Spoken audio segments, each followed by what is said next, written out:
TellyCast, the TV industry news review. Hi, I'm Justin Crosby. On this week's show, we're finding out about the UK's National Film and Television School, the courses they run, and how the UK's talent crunch is affecting them. Plus, I catch up with Dominion of Drama's Jeff Norton as we discuss the current state of scripted. It's all coming up on this week's TellyCast. My guests on this week's show are Dr Jon Wardle, Director of the UK's National Film and Television School, and Jeff Norton, writer, producer, author, and founder of IP and production company Dominion of Drama. Welcome to the show, guys. Thanks for joining me. Thanks for having us. Justin. Great to be here. Great to have you on the show. Now, Jon, coming to you first.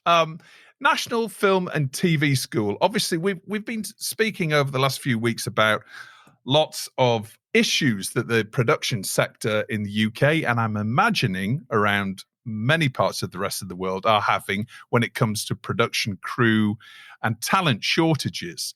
So it's really timely that we're speaking to you about the National Film and TV School and talent coming into the industry. So first of all, can you just give us a bit of a background to the school and an overview for those who are not aware of it?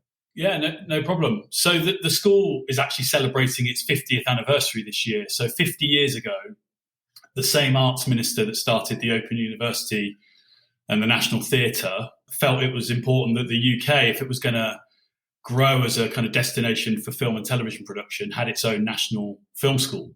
And so in 1971, the school opened its doors in Beaconsfield in the old British Lion studios and welcomed the first 23 students. And in that group were people like Nick Broomfield, famous documentary maker, Steve Morrison, who went on to found All3 Media and still sits on the board of the BBC, some of the world's and UK's first members of the British Society of Cinematographers, so notable female DPs, so all sorts of people. And over the last 50 years, the missions remain the same, which is twofold, really. One is to find those unique and new voices that are going to kind of push film and television storytelling on. And graduates of ours include people like Laurie Nunn, who created Sex Education, all sorts of people.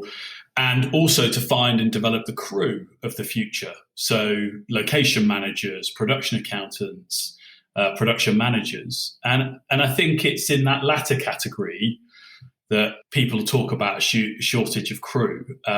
There isn't really a shortage of cinematographers and directors and writers, maybe diverse cinematographers, directors and writers, but not overall a shortage.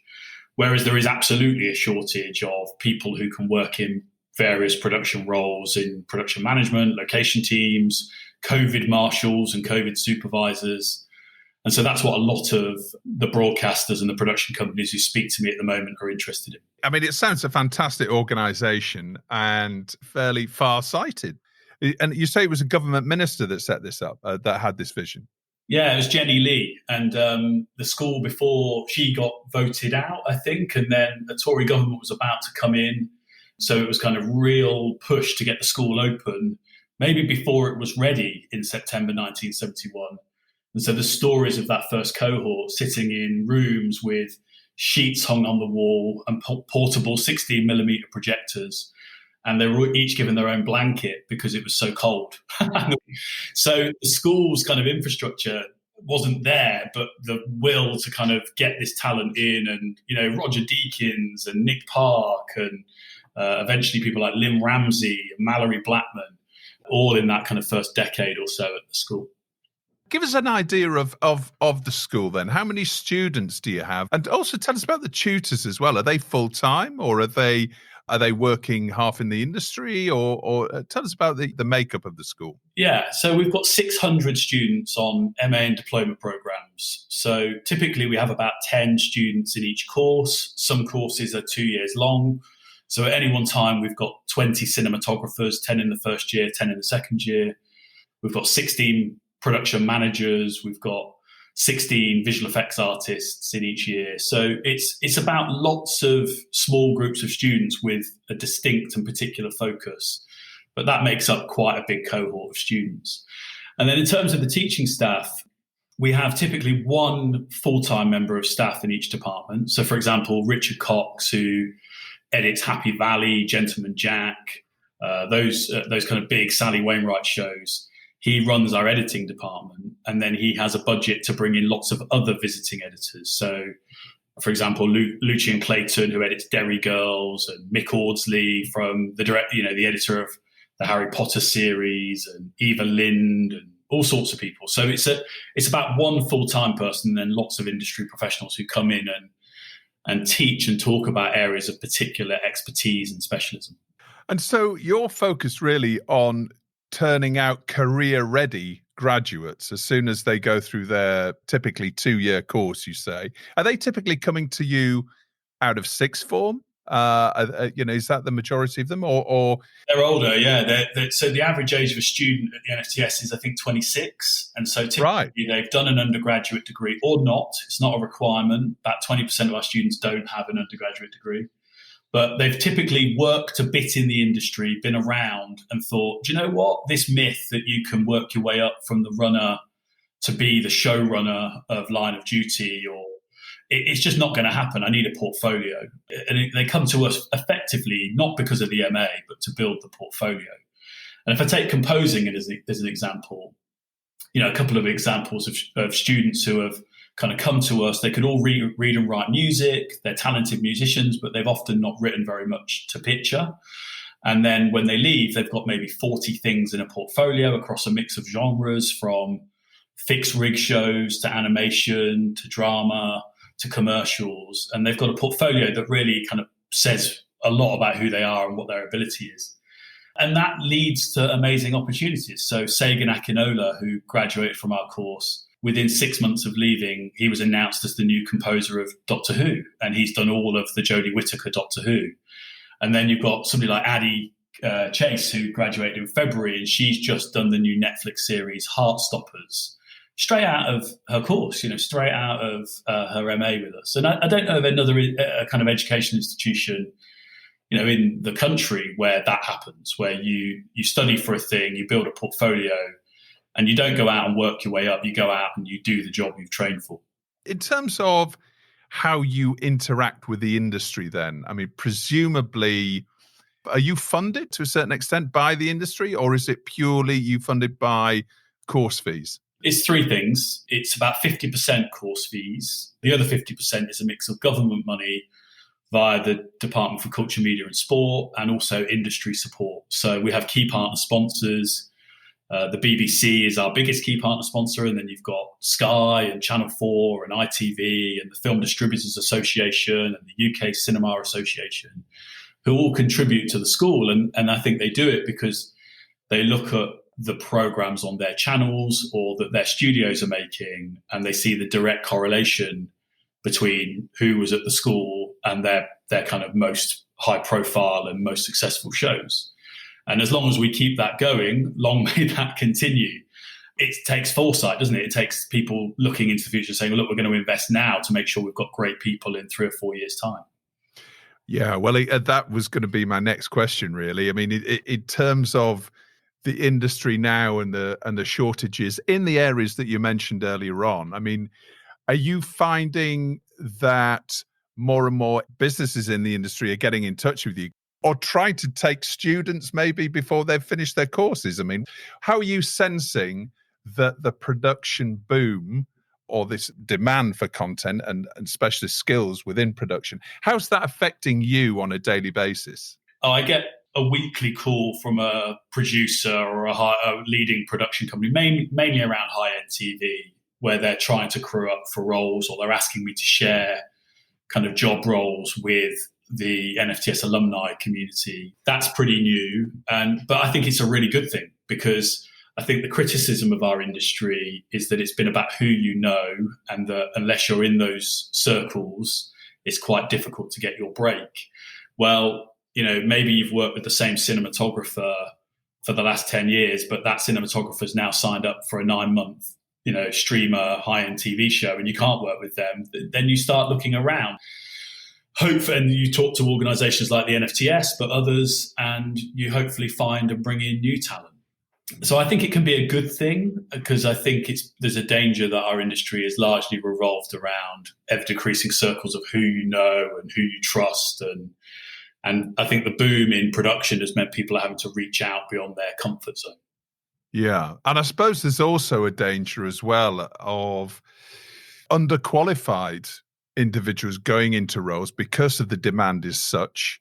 And then that can lead to problems in what we already know. We've talked about on the show before. And it's a pretty stressful environment, isn't it? In some cases, some shoots, there may be huge demands, really low budgets, or there may be downward pressure on the budget on a particular production because of additional COVID costs. And maybe the broadcaster doesn't want to cover those. And therefore, there's also a shortage of crew. So the company of crew, if you like, might not be the same makeup as it might have been 5 years ago. And that can obviously lead to these problems, can't it, of stress and bullying, obviously, is one of these ongoing issues that we discuss. That must be something that concerns you as well when you're taking your students who you've nurtured over 2 years and then sending them out into the wide world, if you like, and then there are these other issues. Yeah, I hear all of that, and I absolutely see it happening as well. I think it tends to happen where key roles, people have been over promoted into roles they're not yet ready to do. Line producers, I think, is an example of that, where those people have a disproportionate impact on the experience of the rest of the crew. So if they're out of their depth, that can be a real problem. It's probably less the case in certain other disciplines, because it's an opportunity for my graduates as well to go out and get great credits quickly. Yeah, we've prepared them well enough to do that. But I always kind of advise graduates as they leave, take the job you think you can deliver and do well, because you don't know if there'll be another one behind it unless you do that. So you've got to be confident you can deliver on it. These things are always two-sided, which is there's a diversity issue in the industry as well. So if we keep going back to the same trusted people, we will never open up our industry to be more inclusive. And so sometimes that means you do have to give opportunities to people where on paper it doesn't necessarily look like they've got the experience.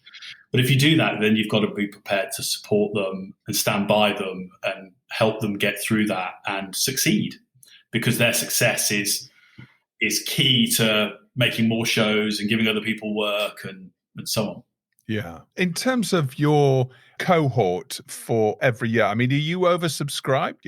Is it difficult to get into the National Film and Television School? Yeah. There was a stat my predecessor used to give, which is it's more competitive than Oxford and Cambridge at a postgraduate level. I think we get something like 2,500 applicants for about 300 places. Wow. So it's pretty competitive, but it's a bit lumpy, which is that we get far fewer applications for some disciplines than others. So for directing and cinematography and writing and editing, huge number of applications. Whereas for script supervision, vision mixing, production accounting, fewer. But maybe those applications are more targeted, a higher quality. If you want to be a script supervisor and you are applying and you go through the effort of putting in all the paperwork, you've probably got the kind of the whereabouts to do it. Whereas not every person who applies for our director's course is a serious candidate, if that makes sense. Yeah. How do you whittle them down then? I mean, if you're getting it's like the apprentice. Yeah. So basically, for almost every course, we start with portfolio. So we're looking at what people have made before. You can't do that everywhere, because you can't do that for things like vision mixing, where people just wouldn't have had that opportunity. So you're looking at where does it move from being something they say they're passionate about to actually having done something, shown some talent for it. So we start with that. Then it's interviews, and then it's sometimes selection workshops where people come for a week to the NFTS, and we might invite 20 people to the NFTS in order to then select 10 to come onto the course. So that's the apprentice bit. But it's so important that you get people who know what they want to do, because the thing about the NFTS is you apply in a discipline. You don't start on production design and then halfway through think you're going to be a director. So it's about finding people who are going to stick in their lane and be great in that and build a portfolio and leave and get a job in that. And so a lot of what we're testing is are you sure this is what you really want to do? Are you sure you know enough about this to be concrete? This is what you want to spend the next 2 years, if not the rest of your life, doing. And also then about finding people with the people skills and the transferable skills to get on and be part of a collaborative industry, because film and TV shows are never made by individuals, contrary to lots of auteur theory. It's about teams of people all kind of pooling their collective, skills and effort. So you want people who get that and are going to push into that and thrive in that environment. When it comes to the future, because obviously you're always the individuals, as you've pointed out, have been through the school, have gone on to become, some of the major names in the industry. We're talking now about this term metaverse has just started to crop up over the last, certainly in the wider TV industry, I think over the last couple of months. AI is becoming, really prevalent across all parts of our lives, not just TV production.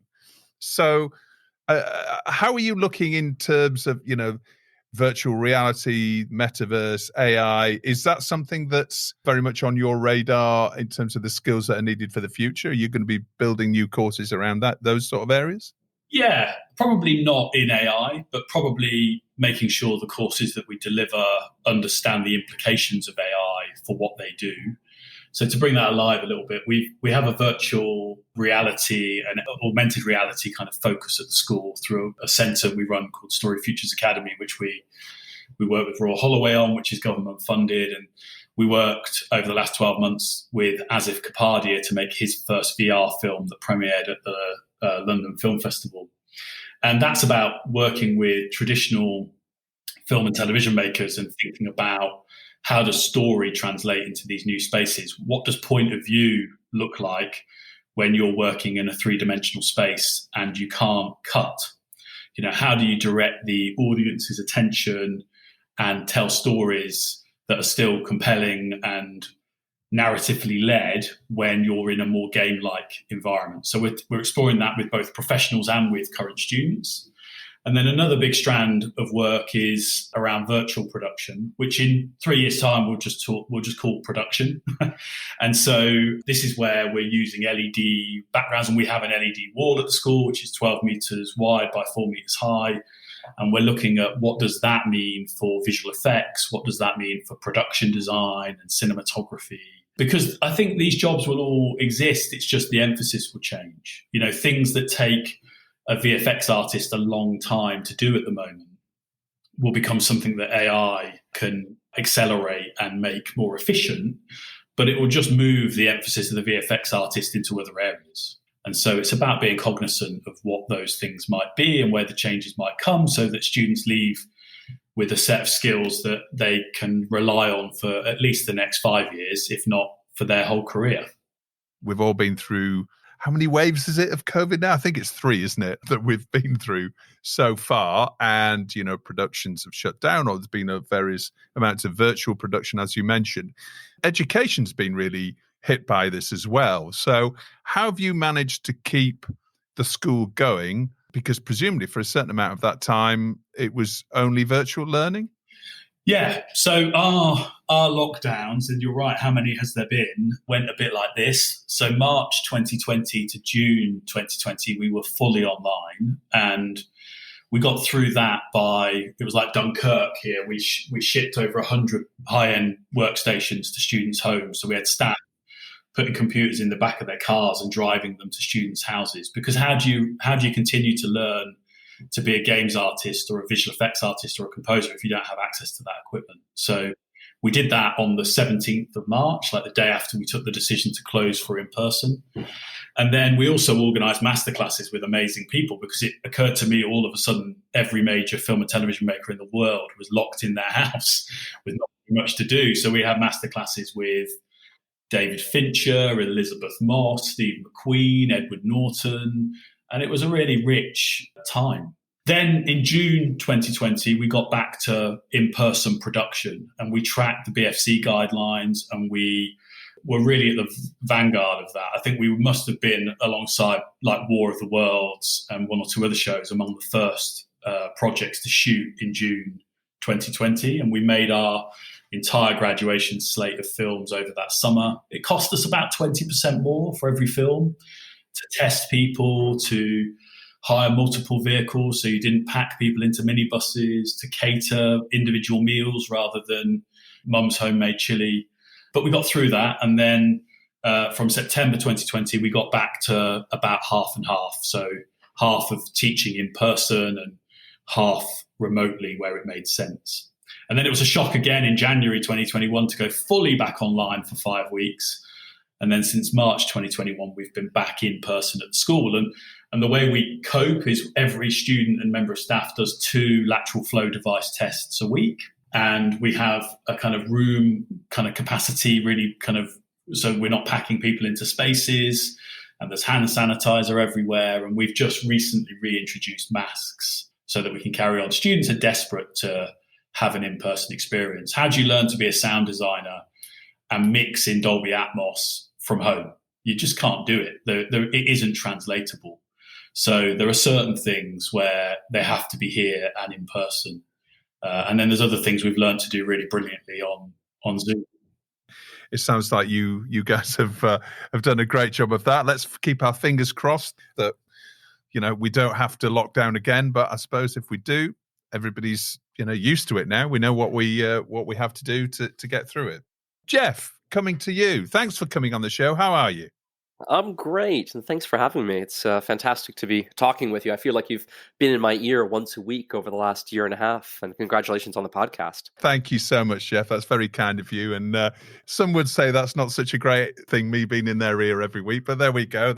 Also, this podcast has become, a product of this the whole lockdown and the pandemic. But it's great because it gives me the opportunity to speak to folks like yourself who've had a really interesting career development in their own right. And as we're talking about education and development and in the industry, tell us about your background, Jeff, because you graduated from Harvard Business School, didn't you? And you've had a really interesting career path up to this point. Can you talk us through that? Sure. Yeah. No, I've got a bizarre background, really. In a way, I came late into this business.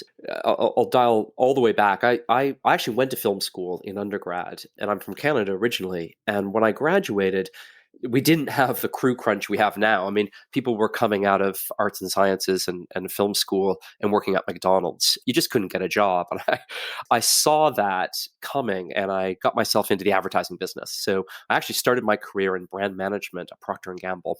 Joined them right out of college and did fairly well there. And they moved me to Cincinnati, Ohio, which is sort of in the middle of the Midwest of the US. And I was at that point keen to get back into what was my true love of storytelling. But being Canadian in the States, visas and immigration and all that stuff is very difficult. And so I went after a scholarship. I won a scholarship to Harvard Business School. And the reason I pursued that is because they would take care of all my immigration paperwork, and lots of other places wouldn't. So I used grad school basically to be able to stay in the US. And then from there, I did all sorts of internships, Justin. I worked on the Warner Brothers lot and for a bunch of producers and things like that. And one of the things that I learned was the importance of being able to wrap your arms around IP and really put yourself in a position where you can't get fired from a project. I'll never forget this, and I won't name names because it's inappropriate. But I remember being in a big production company as a lowly intern. I mean, I started in the mailroom, but you learn a lot when you do that. And I remember the head of the company came in one day and fired the head of production simply to save his salary so that he could buy a piece of artwork. And it was a shock. It was a shock to all of us. There was about 20 of us in the office.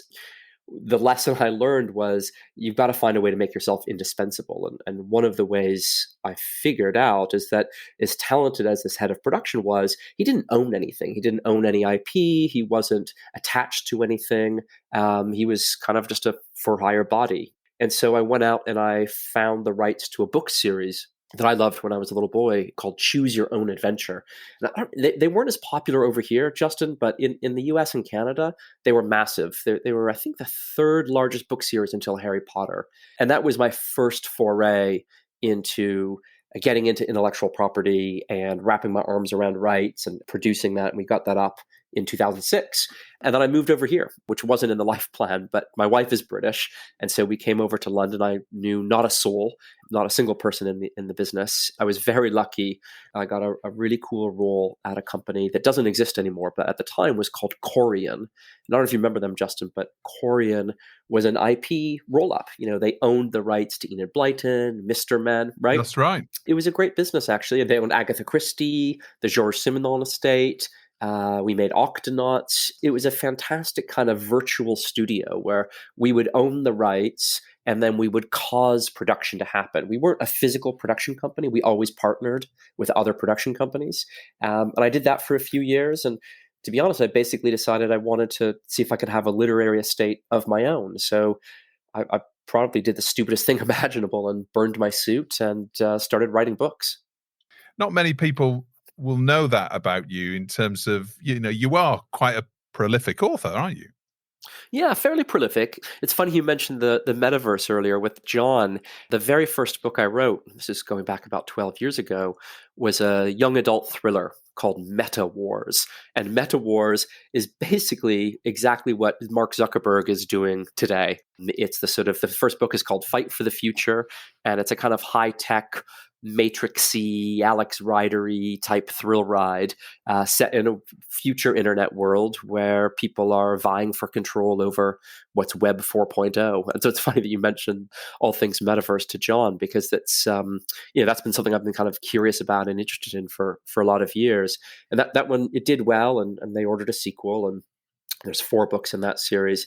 And one of the things that I realized is that I had more ideas than time, which is a blessing and a curse. And so I write about one book roughly every year, about every 14 months or so.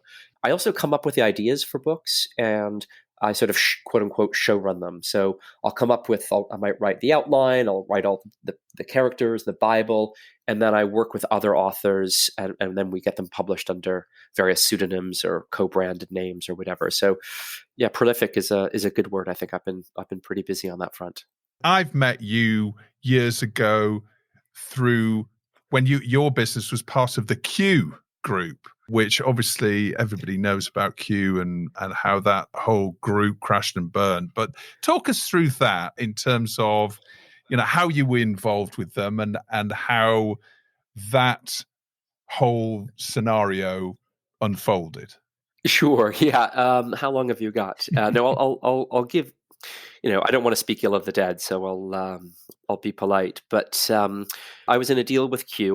My company wasn't one of the initial 6 companies that were part of that first roll up when they did the SPAC, which I think was 2017. My company joined in I guess it was February of 18. And Justin, for the first 12, 13 months, it was fantastic. It was exciting. There was this sense that this was a dynamic, forward-looking company, that was playing from a playbook that you mentioned all 3, or John rather mentioned all 3 earlier, that companies like E1 and all 3 had done very successfully, where you bring together disparate production entities and the sum of the parts is worth more than them on their own. But, after about 13 months, it was pretty clear they were running out of money. And I remember, I'll never forget, Justin, I remember you were actually in the office, and we sat down and had a great old meeting about maybe doing some PR consulting and whatnot. And afterwards, as I walked you to the lift, and I turned around, and I don't think we've ever spoken about this actually. And I remember seeing at that exact moment a pile of unpaid bills on the receptionist's desk, including a warning from the phone company that they were going to send the bailiffs in. Gosh, that was mid-19, probably spring 19. And so I think ultimately they just got over their skis, and they were pretty much operating as an insolvent company for a good 6, 7, 8 months, and it finally caught up with them. And so from my perspective, it was certainly catastrophic. They ended up owing me a substantive amount of money that I'll never see. But, these things are sent to test us. And I ran into someone last week at Content London who I hadn't seen in the real world in a couple of years. And she said, Jeff, you've got so much more gray hair now. I thought, I've earned every single one of them. You haven't told me that story before. That's amazing, actually. I wish I'd have turned around and looked on the receptionist's desk and seen that. That's amazing. And many people have read various reports across the trade media, particularly at the time of, how this all unfolded and companies being asked to send money back to HQ and all the rest of it. But going through that process must really knock you. And I think a lot of people also didn't realize, and the pandemic swept in pretty shortly after that. So many people have struggled so hard to basically buy their businesses back to start with, and then almost relaunch themselves or keep going. And not a surprise that you've got more grey hair. But when you look back at it, what have you learned then from your alliance with Kew? How can you take that forward? Yeah, I mean, I think, it's interesting. I mean, experience is here to teach us, right? And, I think there's lots of things that you can learn in school. And I'm a huge fan of what John does at the film school. I've actually been to the facility at Beaconsfield, and it's amazing. And the things that the students learn, and one of the things I always remember that impressed me with the students there is their work ethic. Sometimes there are things that you just can't learn in school. You have to learn in the real world. And, perhaps if I had started this journey 20 years earlier, I would have had some of those lessons under my belt. But I think it's really about, when something doesn't smell right, you got to trust that, right? And I think for a lot of us, and it's really funny because now, and in fact, I saw most of them at Content London last week, but I'm actually doing business now with a lot of the alumni from the Kew group. And if there's one upside to all of this, it's actually brought a lot of us closer together, much closer than we ever were when we were formally in the group. But one of the things that you have to listen to is your sort of inner spidey sense, right? When something doesn't seem right, you got to listen to that, and no amount of logic or people trying to tell you otherwise. And I think I was probably willfully naive for a little while because I wanted everything to work. I thought very highly of the folks who were running Kew. I thought they're on to a winner. I had a fair amount of my own personal capital tied up in it. And so you want to think that it's going to work. You give it the benefit of the doubt. And I think the biggest thing that I've taken away from all of this is you've got to listen to that little voice inside you. When something doesn't feel right, you got to listen to it and act on it. Intuition, use your intuition. It's almost like use the force. Yeah, it's funny. I think we all have sometimes. You've got these little, as you say, intuition. You've just got this little early warning signal that goes off, and you can either listen to it or you can explain it away. And I think I'm probably guilty for a number of months of explaining it away. Again, I don't want to speak ill of Kew, but I'll never forget. They were basically funding my company up until the point where they weren't. And then it was like, well, the money will come next month. Oh, it'll come next week. And I kept the thing going on my credit card for a number of months, and at no time, and part of the issue is I was ramping up to get ready for production, but at no time did I take a step back and say, wait, I was sort of like frog in the boiling water a little bit, because at no time did I say, wait a second, the water's getting a little bit warm here. We probably need to hop out of the pot. And that's what I mean by willful naivete. And that's probably my biggest lesson. Onto brighter sunlit uplands as we are now. Tell us what you're up to now, Jeff, because obviously you're still writing, but you are also involved in production as well, or you certainly have been recently. Yeah, absolutely. I mean, really what when the Kew thing went under, I went through I don't know how many stages of grief there are, but I went through all of them 3 times in a very rapid amount of time. But ultimately, you just have to pick yourself up and keep going. So I founded a new company, which is called Dominion of Drama. And Dominion of Drama really does 2 things. It's the vehicle for my own writing and my own creativity. But I've been very lucky through the pandemic to have a number of script commissions from broadcasters, larger distributors, in some cases partner production companies. And then also I've got a real, I guess going back to the very first thing I ever did, right? I've got a real interest in wrapping my arms around IP and using that as the foundational base to build upon.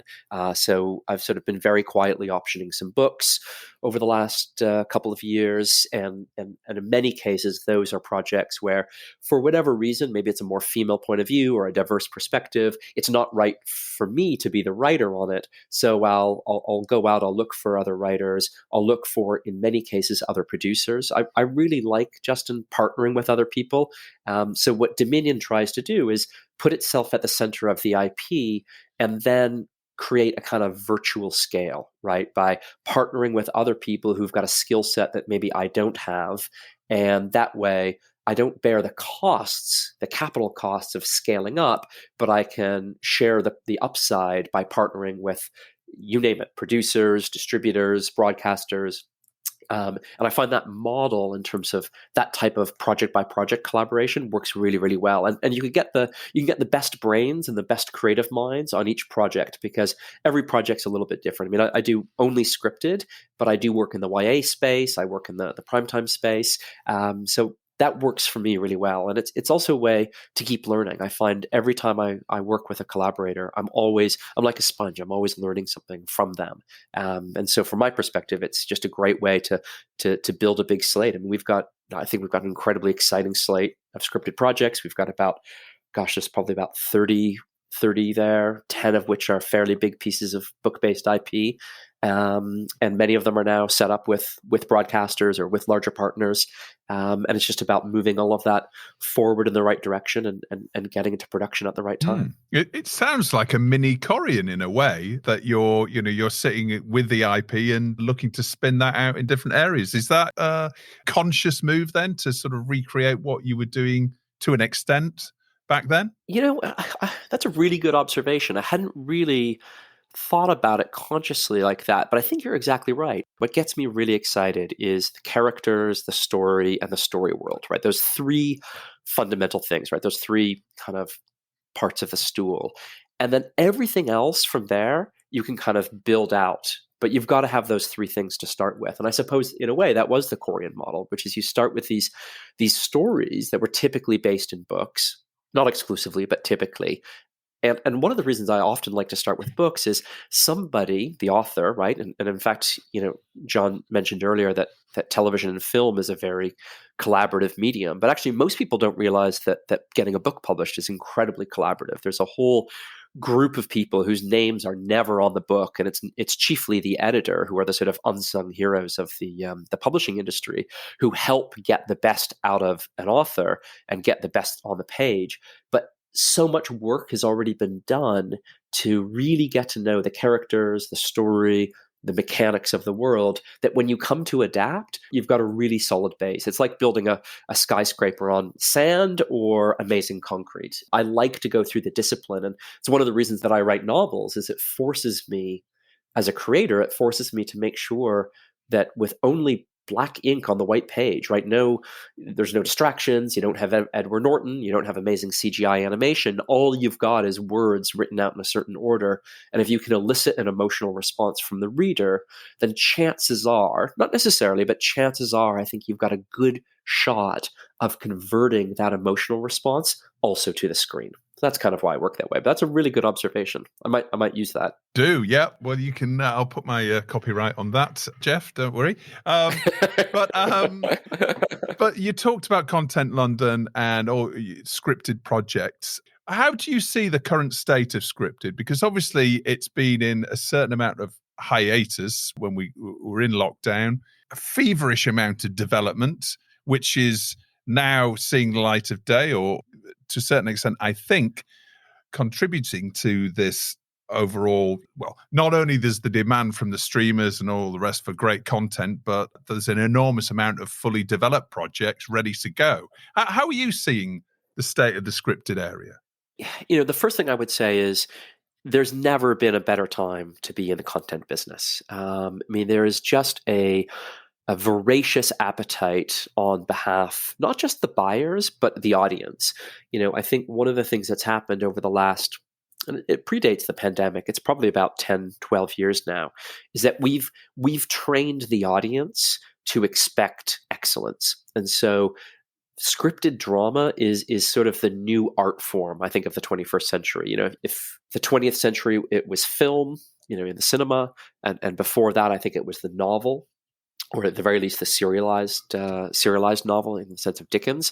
I think scripted drama is the art form of our time. And maybe the next art form will be something in VR that John mentioned. But for now, the appetite is absolutely voracious. So that's a good, amazing thing. And we should feel so blessed and so lucky. At the same time, there are a lot of challenges, right? There's a lot of projects that were stalled because of the pandemic. So there's a real logjam in terms of getting to camera. And that is definitely causing this kind of crew crunch that people are talking about. The other thing that's going on is, bizarrely, even though there's never been a better time to tell these types of stories, the threshold or the bar over which you need to hurdle is never been higher, right? So you hear from people saying, oh, I've got a great package, but unless it's got Nicole Kidman and Steven Spielberg and it's 100% financed by Jeff Bezos, it's not moving forward. So you've got this really weird conundrum in the marketplace right now. But fundamentally, I think the commissioners and the buyers are still looking for great stories. They're looking for things that people haven't seen before. And certainly in the near term, I think the audience is there. People are looking to television in whatever television form it takes. It's screen-based media to be entertained. And so I think we've got an amazing opportunity to deliver. And now it's time for Story of the Week, the TV industry news that's caught my guest's eye in the past 7 days. John, let's start with you. What's your Story of the Week?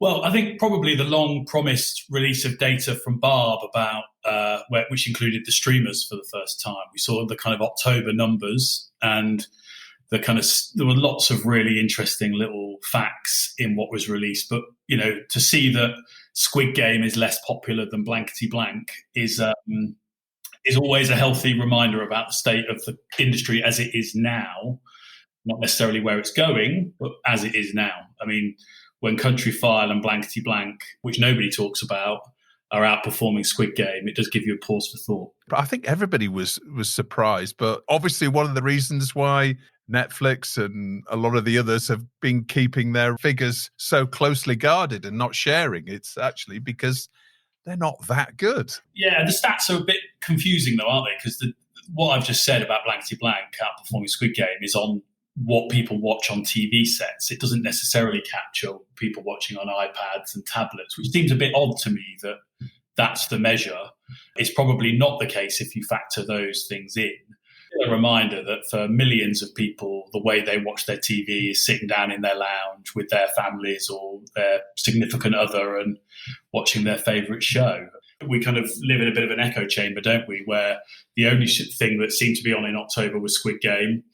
And we forgot that Silent Witness and Shetland and all those kind of shows were doing really decent numbers at the same time. Yeah, that is very true. And particularly when you work in the TV industry, it's all everybody's talking about is Succession. And as you say, Squid Game and whatever else is the hottest new streaming show. So it's certainly useful, this Barb data. I mean, hopefully it will become more detailed and we can sit back and look at, different demographics, because I'm assuming that, if you're looking at 18 to 24-year-olds or various different age bands, that there'll be a huge difference in those sort of figures. But it was really fascinating to see that. How about you, Jeff? What's your story of the week? Well, I think mine is an echo of a story that broke a few weeks ago. As you probably recall, Facebook has rebranded itself as Meta, and Mark Zuckerberg has declared that they are now a metaverse company.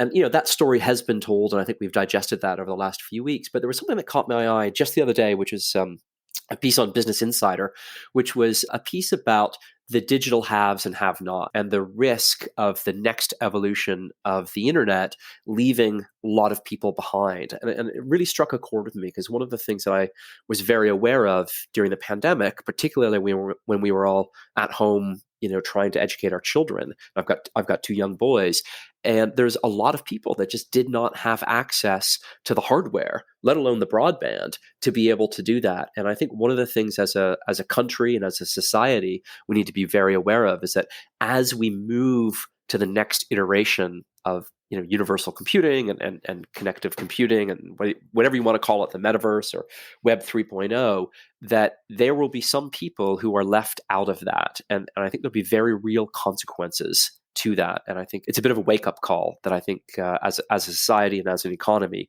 we can't let people be left behind if that's where the economy is moving to. A fascinating point. Yeah, I hadn't even considered that. We're also talking about Web3, about how it's going to be seamless, isn't it? And the payment companies are potentially going to be really, really powerful.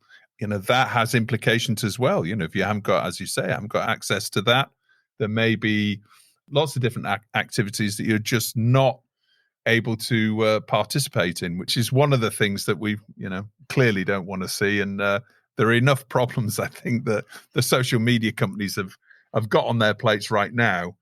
It'd be nice if they maybe made a bit more effort to fix those before they actually propel us all into Web3. And now it's time for Hero of the Week and Get in the Bin, where my guests get to nominate their best and worst people or things of the past week. Jeff, who are you nominating as your Hero of the Week? So my hero of the week, and this is pure coincidence because I didn't realize that John was going to be on the podcast together with us, is actually Below the Line crew. I think over the last few weeks, and very sadly, the tragedy that played out on the set of Rust has really educated everybody, not only the importance and the value of crew, and obviously there's what's going on in terms of labor shortages, but I think for the longest time, there is a real separation between the above the line and the below the line. It was almost an upstairs, downstairs, Downton Abbey type aspect. And I think if there's one positive thing that may come out of the tragedy and also out of the pandemic is a real appreciation that the people who come together to actually manufacture, to actually make the shows that we enjoy deserve more respect. They deserve better hours. We should just do better by them. So that's my hero of the week, is everybody who's out there in the freezing, pissing rain trying to get a TV show in the can. Yeah. Okay. How about you, John? Who's your hero of the week? Yeah, I think it's Jack Thorne for me. With all the announcements this week and the launch of underlying health conditions and the focus on disability and inclusion in our industry, I think Jack's just doing amazing work. It started with them at Taggart, didn't it, in August?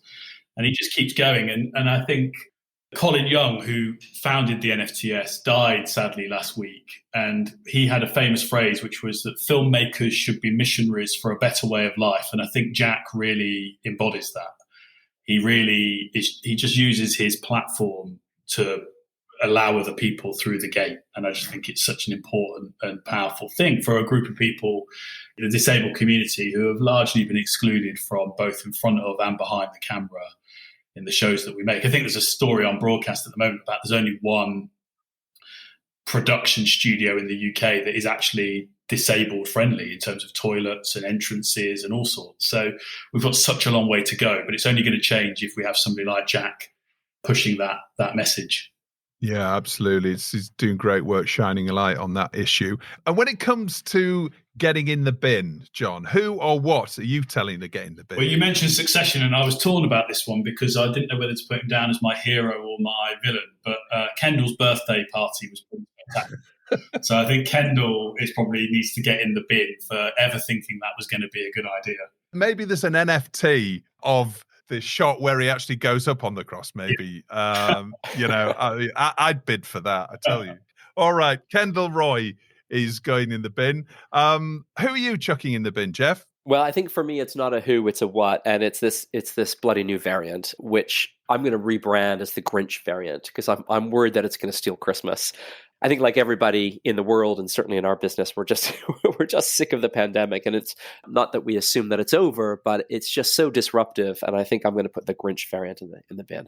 Okay, quite right. And as we're all looking, or many of us in the industry are looking ahead to the new year, and we've got NatP coming up, we've got Real Screen coming up, and obviously lots of other international events. It's starting to throw those into a little bit of uncertainty as to whether or not we're going to be able to get in and out of the country, but we'll certainly plow on, I think, until we're told we can't otherwise. I think we'll get there. Obviously, the testing companies stand to do quite well out of this. People, they crave getting together. That was true for those folks that did come to Content London. I was at the MIA Italy market a few months ago. I think, our business is a people business and we love getting together. So hopefully we'll find a way to make that happen. We just have to spare a thought, don't we, for all those poor events organisers? Because, if you're organising Content London and the announcement about Omicron comes out and then, multiple execs cancel, it just must be so stressful. I've lived that particular dream of trying to organise events and not knowing if it's going to happen or not. And it's really tough. Yeah, when there's the best laid plans and then everything's snatched away at the last minute. I thought they did a great job. They pulled it together and it was obviously still a successful event. So congratulations to those guys. John, Jeff, thank you so much for coming on TellyCast this week. Really enjoyed chatting with you. Really different aspects of the industry that you're both involved with, but really fascinated to take your takes on your various different areas in education and then development, writing and production. So thanks for taking the time to coming on the show, and we'll see you very soon. And if we don't see you before, have a great Christmas. Thanks, Justin. Thank you. John, great to meet you. Nice to meet you, Jeff. All the best. Well, that's about it for another week's TellyCast. As always, thanks a lot for listening. Don't forget to rate and subscribe to the show and share it with friends and colleagues. And why not sign up for our free newsletter, TellyCast Plus? Just search TellyCast and sign up on our website. You can also follow us on Instagram, LinkedIn, and Twitter. TellyCast was edited by Ian Chambers and recorded in London. Until next Thursday, our last show of the year, stay safe.